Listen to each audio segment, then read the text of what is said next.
venez d'assister à une représentation du spectacle Pandora, un spectacle spécialement construit pour le parc Péri d'Aïsa. Une chorégraphie conçue par les artistes de la compagnie Ironix Productions, une mise en scène et un scénario de Benjamin Place. Nous vous invitons à nous retrouver tous les jours sur l'une des deux scènes mises à disposition par le parc et vous remercions pour votre présence et votre fidélité.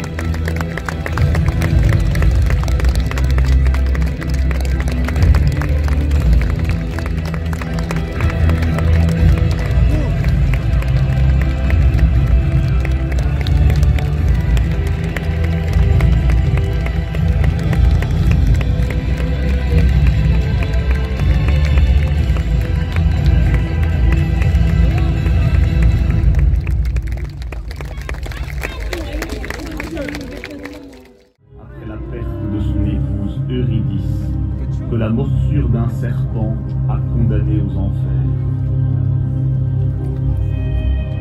Orphée aura beau descendre au plus profond des enfers, Eurydice n'échappera pas à son destin. Elle est aujourd'hui une ombre, une silhouette drapée qui échappe au regard de son mari pour l'éternité.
Zeus, malgré sa clairvoyance, se fait berner par Prométhée.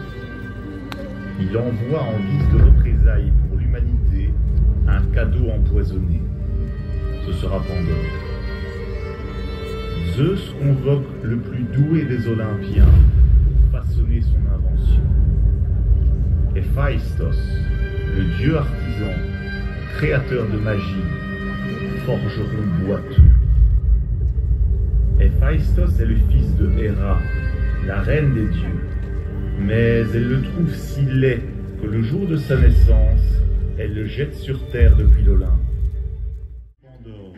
Et c'est sa boîte qui nous invite aujourd'hui au voyage. Ou plutôt, une jarre dissimulée dans le cellier d'Épiméthée, le frère de Prométhée. Or, il se trouve que cette jarre est remplie de désastres, de maladies et de chagrins.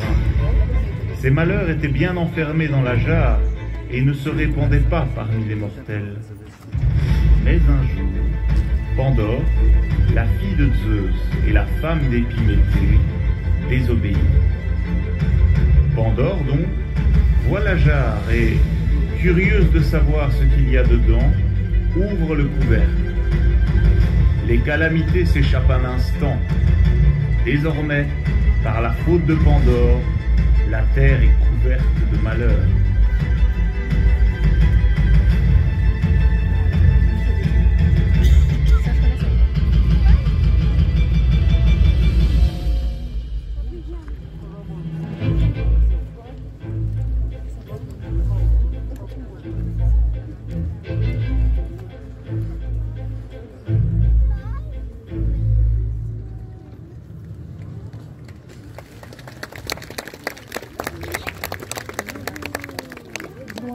Méduse n'a pas toujours été cette créature monstrueuse à la chevelure de serpent. On pourrait même dire qu'elle fut une magnifique jeune femme dont Poséidon, le dieu des océans lui-même, tomba éperdument amoureux. Pour la punir de sa beauté qu'elle prétend divine, Méduse deviendra une gorgone. Athéna la transformera en cette hideuse créature dont les yeux ont le pouvoir de pétrifier tout mortel. Son ombre rôde désormais à l'entrée des enfers depuis que le courageux Persée lui trancha la tête.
Comment Zeus, constatant le vol du feu, décide de piéger l'humanité.